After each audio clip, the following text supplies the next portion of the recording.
Well, thank you everyone for being here this morning. I'm delighted to be here. I'm delighted to have this chance and this time and this space. And I think it's incredible. When I was growing up as a child, there was a time when I was sitting down thinking about what is tangible in life and what I can hold on to. And many things would just swap into my life with inevitably, and I have no way to stop them. And I felt like this tiny rubber in the big ocean just tossed aside. And I wanted to have some leverage and control over what is going on. But disruption and deviation itself is inevitable. But also it's unpredictable, which is very interesting. And we cannot unwind the past. And we can't predict with precision what the future holds for us. That doesn't mean we should be complacent and forget about planning for the future.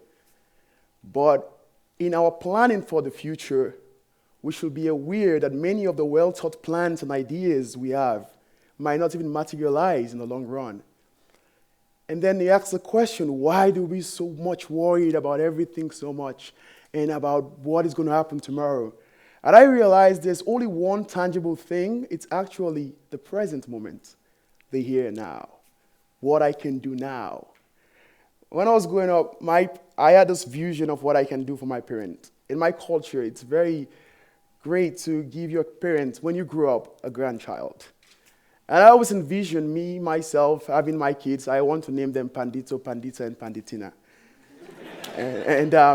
I envision my parents in this home somewhere in Sierra Leone. We all like living together in harmony as a family. And I'll be there with all of them. And that dream, when it comes, it beams my face with gladness and happiness. But over the years, my dreams have changed drastically. When I was thinking about that vision, I did not factor in certain things in life. The changes of our world that is so inevitable that we can't stop. I did not factor that in 5 years there will be a civil war that will change the entire dynamics of my country. I did not factor that in 10 years my dad will pass away. And I never knew that last year my mom would pass away. So my dreams started moving in different ways. I have to think and redefine my dreams.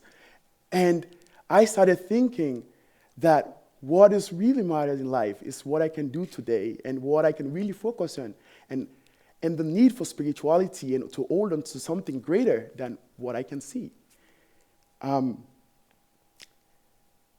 We are not remembered for the intentions we have for our world. A man is not remembered for all the plans and visions he had to change the life of others and to enrich his society. A man is actually remembered for what he has done with the time that was given to him and how effectively and efficiently he utilizes his time. So then I said to myself, then life itself is a game of time and chance. And time and chance wait for none of us. Time doesn't wait because you are in grief. It doesn't say, I am going to slow down because you have lost so many people in your life and I have to wait for you to figure things out. Time doesn't stand still because someone is at fault for the problems you're going through at the moment. Time continues. It's going on. So in every passing moment, we have a chance to write a story. We have a chance to redefine our goals and our stories.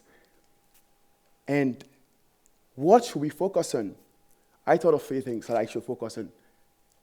I thought of 3 things: action, a vision, and the right attitude. For some reason, we can't just say because the future is so unpredictable and uncertain, we can't plan for it. We can't also just say we're going to plan for the future and forget that we are living this moment. So the action starts now. But in life, there are things that comes to us that we have no control over. Those hardships and trials, and how we deal with them calls for cultivating a different attitude. An attitude I call one of a positive life stance and optimism. And to approach life with some aura of excitement. During the war, for some reason, we found ourselves in a military barracks. It was the worst place to be because then when they attack a territory, they would attack the military barracks. And I remembered I would crawl under this bed and like this bunker. I spent so many times with soldiers. Sometimes I just felt like I was a soldier when I was a kid, like 6 years old. After the jets, so the economic forces will come in. They want the soldiers have actually overthrown the government. And the ECOMOG forces are actually unified African nations, West African nations. They had this goal to unwind what has happened and to bring back the democratic elected government. And they're going to do it anyway and anyhow. And they would bombard from like hours upon hours and upon hours. And we were like in hiding. But we did something that I always think about when I'm going through tough times. In the midst of the bombardment, and when everything was silent in the dead of the night, when the place was calm and the wind is blowing, we would crawl out of our safe havens and start playing in the moonlight. We forgot about what has happened. We forgot that there was life and death in front of us. We started thinking that if we are going to die, at least we should die with some amount of happiness. And that was the reason.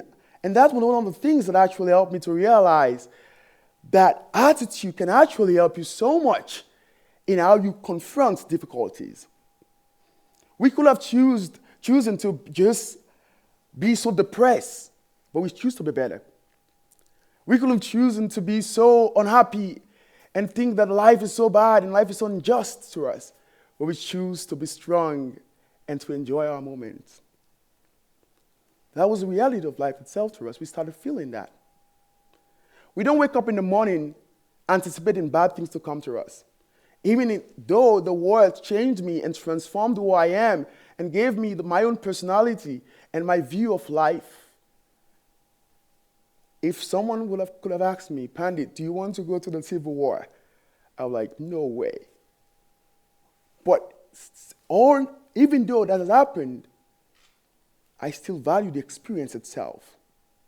So the question is, if we can't avert some of the things in life, and if we can't move them away from us, what should we do?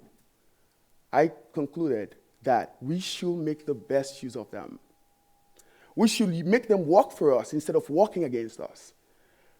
Because we can't continue. I told my friends one time, when my mom passed away in the summer, 2 days later on, I took some people to the gym to work out, to give them some workout training.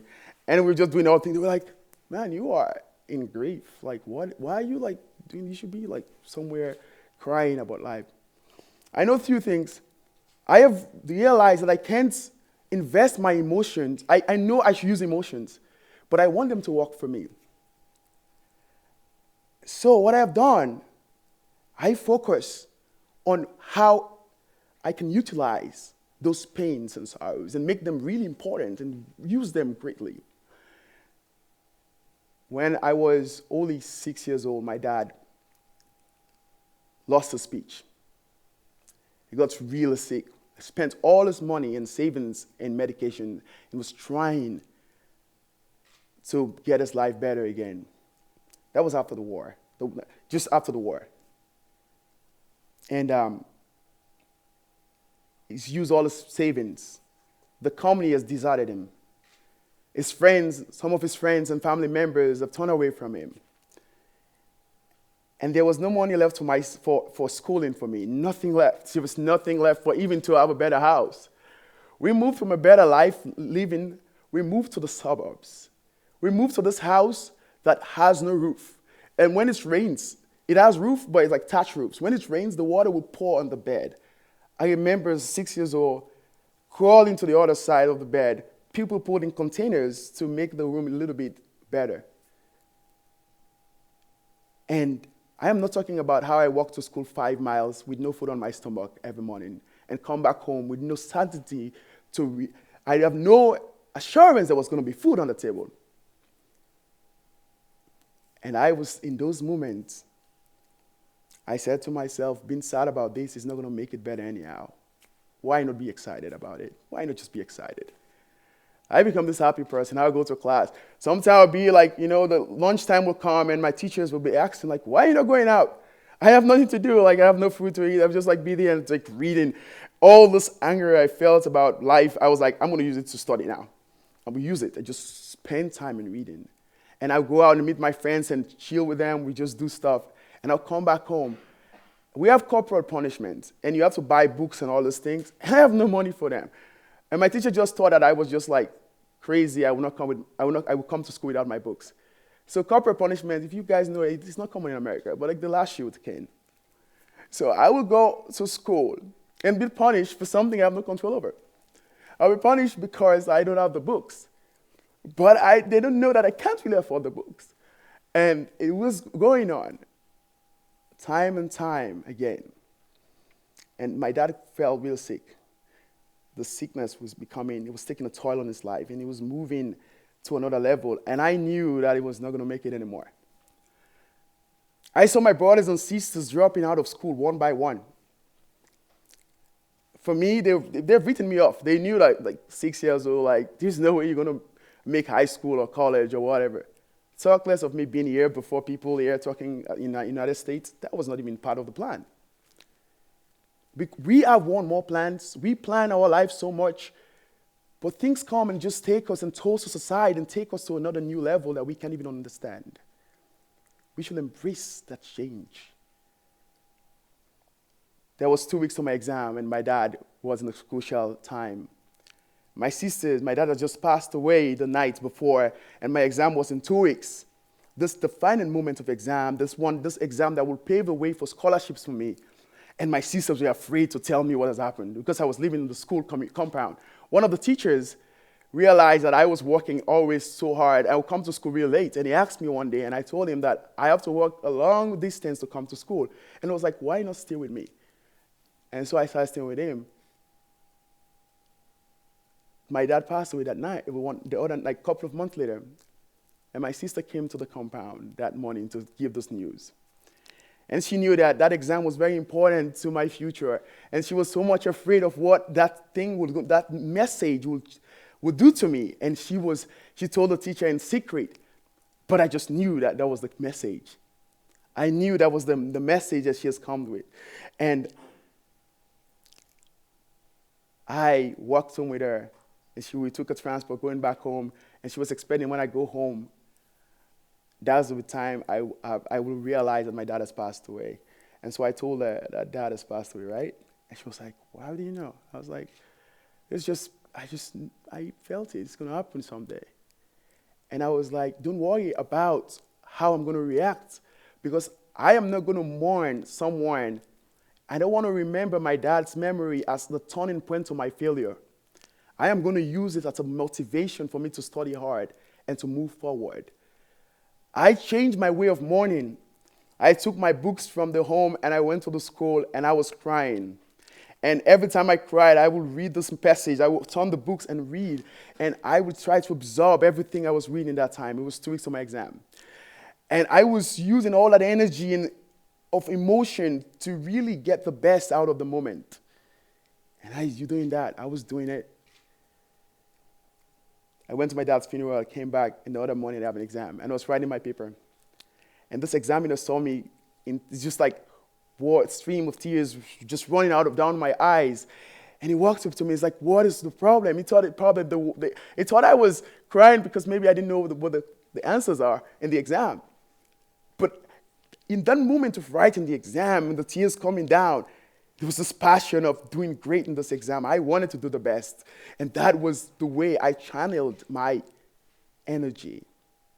And I did it. That exam paved the way for several scholarships to come to me. And it paved the way for me to go to Singapore, and then I came to Colby College. That story that I want to remember of my dad was more important than the moment for me. I wanted to see my dad's death as a pivotal moment of excitement and motivation.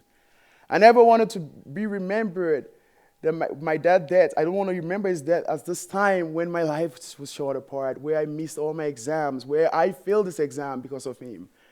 That was my way of honoring the name of someone I cared so much about. Life is not a dress rehearsal. We don't go to life with we don't approach life. We don't warm up for life.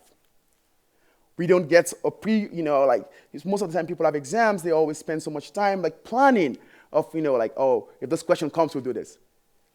We go stage cold and figuring things out as we go along.